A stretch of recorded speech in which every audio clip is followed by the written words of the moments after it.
అందరికీ నమస్కారం. Welcome to our channel. Jaganmohan Reddy గారు వెన్నుపోటు దినోత్సవం జరుపుకోండి అని చెప్పేసి వైసీపీ వాళ్లకు ఆర్డర్ వేశారంట. పాపం ఆయనకు వెన్నుపోటు అంటే అర్థం తెలియనట్టుంది. లేదా సజ్జల రామకృష్ణారెడ్డి గారు జగన్మోహన్ రెడ్డి గారికి వెన్నుపోటు అనే పదానికి పర్యాయ పదాలు ఏవేవో రాసి ఇచ్చినట్టున్నారనమాట. కాకపోతే వాస్తవానికి వెన్నుపోటు అంటే ఏంటో జగన్మోహన్ రెడ్డికి చెప్పేటటువంటి ప్రయత్నం అయితే చేద్దాం. బేసిక్గా ఆయన వినడు, అయినా సరే చెప్పాల్సినటువంటి బాధ్యత ఆంధ్రప్రదేశ్ పౌరులుగా మన మీద ఉంది కాబట్టి, ఆయన 5 సంవత్సరాల పాటు ముఖ్యమంత్రిగా చేశారు కాబట్టి ఆయనకు మనం ఖచ్చితంగా చెప్పి తీరాలి కూడా. ముందుగా బ్యాక్ సైడ్ మీరు చూస్తున్నటువంటి ఈ పోస్టర్లో రాసింది ఏంటి అంటే, జనాలు డబ్బులు తీసుకున్నారు మా దగ్గర నుంచి.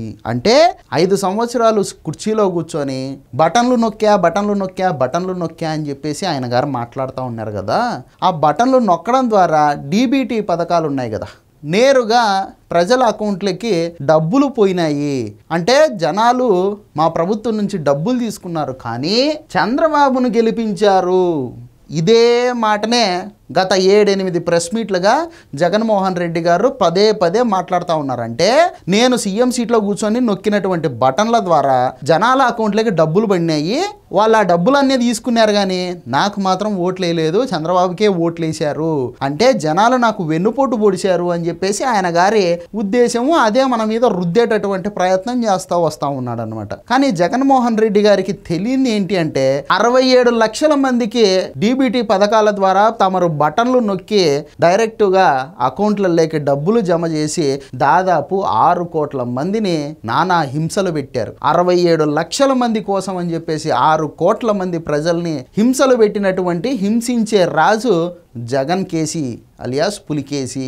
ఈ పులికేసి గారికి అసలు వెన్నుపోటు అంటే ఈ అర్థం ఏంటో చెప్పాలంటే, వెన్నుపోటు అంటే ఒక బాబాయి హత్య, వెన్నుపోటు అంటే ఒక స్పెషల్ స్టేటస్ హత్య, వెన్నుపోటు అంటే ఒక కోడి కత్తి డ్రామా, వెన్నుపోటు అంటే ఒక గులకరాయి డ్రామా, వెన్నుపోటు అంటే పోలవరం హత్య, వెన్నుపోటు అంటే రాజధాని హత్య, వెన్నుపోటు అంటే 3 రాజధానుల హత్య, వెన్నుపోటు అంటే మద్యపాన నిషేధం హత్య, వెన్నుపోటు అంటే తల్లిని చెల్లిని ఇంటి నుంచి గెంటేయడం, వెన్నుపోటు అంటే మద్యపాన నిషేధం చేస్తాను అని చెప్పేసి జే బ్రాండ్స్ తెచ్చుకొని జేబులు నింపుకోవడం, వెన్నుపోటు అంటే ప్రతి ఏటా జనవరి 1వ తారీఖున మెగా డిఎస్సి నోటిఫికేషన్ ఇస్తాననడం, వెన్నుపోటు అంటే ప్రతి సంవత్సరము జనవరి నెలలో ఉద్యోగాలకు సంబంధించి జాబ్ క్యాలెండర్ రిలీజ్ చేస్తానని చెయ్యకపోవడము, వెన్నుపోటు అంటే రైతులకు ఉచితంగా కరెంటు ఇస్తానని చెప్పి మధ్యపెట్టి ఉచితంగా కరెంటు ఇవ్వకపోగా వ్యవసాయ మోటార్లకు మీటర్లు బిగించడం, వెన్నుపోటు అంటే 5 సంవత్సరాల పాటు రోడ్లు వేయకుండా పోవడం, వెన్నుపోటు అంటే 5 సంవత్సరాల పాటు ఆంధ్రప్రదేశ్కి పారిశ్రామికవేత్తలు ఎవరు రాకుండా చేయడం, వెన్నుపోటు అంటే ఆంధ్రప్రదేశ్లో ఉన్నటువంటి ఇసుకని, మైన్స్ని, గ్రావెల్ని ఇష్టం వచ్చినట్టు ఎక్కడ పడితే అక్కడ తవ్వేసుకొని పర్యావరణాన్ని సర్వనాశనం చేయడం, వెన్నుపోటు అంటే ఇష్టారీతిన వారంలో 5 రోజుల పాటు సెంట్రల్ గవర్నమెంట్ నుంచి అప్పులు తెచ్చుకోవడం, వెన్నుపోటు అంటే ఆంధ్రప్రదేశ్ ఆస్తులన్నిటినీ తాకట్టు పెట్టి అప్పులు చేయడం, వెన్నుపోటు అంటే ఏంటో తెలిసిన జగన్మోహన్ రెడ్డి గారు 6 కోట్ల మంది ఆంధ్రప్రదేశ్ ప్రజల్ని 5 సంవత్సరాల పాటు మోసం చేయడం, వీటిని అంటారు వెన్నుపోటు అని చెప్పేసి.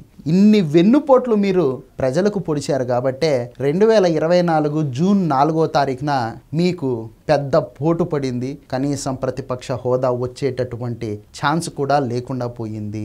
కాబట్టి ఇప్పటికైనా సరే జగన్మోహన్ రెడ్డి గారు ప్రజల్ని నిందించడం మానండి, ప్రజల్ని ప్రసన్నం చేసుకునేటటువంటి ప్రయత్నాలు చేయండి. కానీ ప్రజల మధ్య వైషమ్యాలను సృష్టించి, ప్రజల మధ్య విభేదాలను సృష్టించి, మతాల వారీగా కులాల వారీగా విడదీసి రాజకీయ లబ్ధి పొందుదాము అనేటటువంటి ప్రయత్నం చేస్తే మాత్రం ఈసారి పులివెందుల్లో కూడా మీరు నెగ్గడం కష్టం.